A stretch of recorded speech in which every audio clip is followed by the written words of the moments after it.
Hello everyone, I am Sujata Arora. I am your mathematics teacher. Today we will start exercise 4.4 of class 9, sum number first. अब तक देखो बेटा आपने graph बनाया है 2D में, लेकिन इसमें हमें जो ग्राफ रिप्रेजेंट करके दिखाना है ना, 1 वेरिएबल के लिए भी करके दिखाना है और 2 वेरिएबल के लिए भी। 1 वेरिएबल के लिए आपने जूनियर क्लासेस में किया हुआ है, जैसे नंबर लाइन पर आप रिप्रेजेंट करते हो, that is known as the 1 variable. और 2 वेरिएबल में अब तक जो आपने 4.2 और 3 एक्सरसाइज में किया वो दैट इज़ द 2 वेरिएबल। अब इसमें उसने कहा है give the geometric representation of y is equal to 3 as an equation. आपको y is equal to 3 as an equation दे रखा है, इसको आपको 1 वेरिएबल में भी शो करना है और 2 वेरिएबल। अब देखो 1 वेरिएबल में तो आपको गिवन ही है, आपकी जो वैल्यू गिवन है हमें 1 वेरिएबल के लिए, हमें इसका एक तो सिंपल बना सकते हो। आप देखो अब y इज इक्वल टू 3 यानी y की वैल्यू आपको गिवन है। अब मैं अगर इसमें 1 वेरिएबल की बात करती हूँ, y आपको पता है वर्टिकल एक्सिस होता है, इसमें आप वर्टिकल एक्सिस ले लो, हॉरिजॉन्टल ले लो, एक ही एक्सिस लेनी है आपने, ये एक्सिस ले ली। मान लो अगर ये इसका 0 पॉइंट है, ठीक है, तो ये क्या हो जाएगा 1 2 3 4, इस तरह से आप रिप्रेजेंट करते हो y और y डैश, -1 -2 -3 -4 1 2 3 4 आपने यहाँ रिप्रेजेंट करना है। हमें गिवन है y इज इक्वल टू 3, हमने 3 यहाँ पे रिप्रेजेंट कर दिया, तो ये तो मेरा 1 वेरिएबल होगा। लेकिन 2 वेरिएबल के अंदर अगर मुझे इसको 2 वेरिएबल में रिप्रेजेंट करना है, तो अगर मैं इसको 2 वेरिएबल इक्वेशन में लिखूंगी तो किस फॉर्म में रिप्रेजेंट करूंगी, 0 इंटू एक्स, क्योंकि जनरल जो हमारी 2 वेरिएबल इक्वेशन होती है वो होती है ax plus by plus c equal to 0। अगर मैं इसको इस रिप्रेजेंट करती हूँ 0 इंटू एक्स प्लस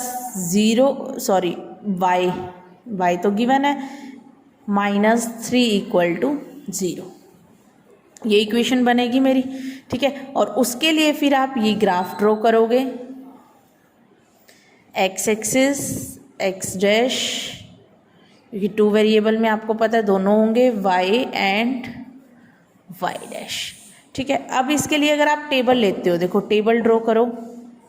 अगर हम इसके लिए टेबल ड्रॉ करते हैं x एंड y, x की वैल्यू आप 0 पुट करो। देखो x की वैल्यू अगर आपने यहाँ मैं वैल्यू निकाल भी रही हूँ तो 0 ही है, x की वैल्यू आपने 0 पुट की है मान लो, तो y की वैल्यू क्या आएगी, ये तो 0 ही है ऑलरेडी, y की वैल्यू क्या आएगी 3, ठीक है। x की वैल्यू 0, y की वैल्यू 3। अब y की 0, x ऑलरेडी ही मेरा 0 है, तो इसमें ग्राफ देखो कैसे बनेगा, 0 1 2 3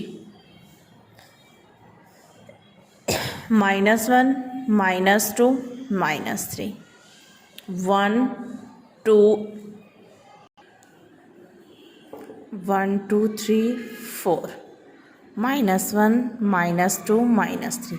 अब देखो x 0 y 3 पॉइंट यहाँ आ रहा है ना।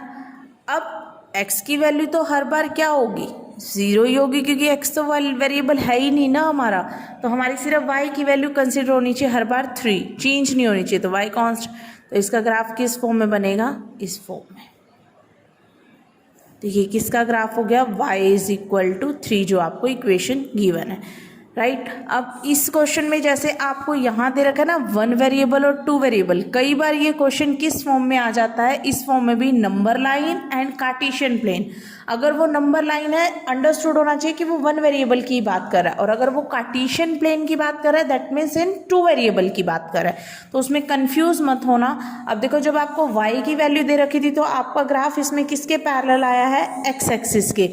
अगर इसमें हमें x की वैल्यू गिवन होगी तो हमारा ग्राफ कैसे आएगा, यानी x की वैल्यू आनी चाहिए, y की तो कांस्टेंट, y हमारा 0 होगा उसमें, तो उसमें हमारा ग्राफ किसके पैरेलल आएगा, y एक्सिस के पैरेलल आएगा। तो इसका सेकंड क्वेश्चन आप खुद ट्राई करोगे सेम इसी तरह से, फर्स्ट क्वेश्चन और सेकंड। और ग्राफ आपको ग्राफ पेपर पे ड्रॉ करना है, नॉट इन नोटबुक। आप सिंपल नोटबुक के पेज पे ड्रॉ नहीं करोगे, ग्राफ नोटबुक के पेपर पे, ग्राफ पेपर पे आप इसको ड्रॉ करके दिखाओगे, 1 वेरिएबल के लिए भी और 2 वेरिएबल के लिए। Thank you.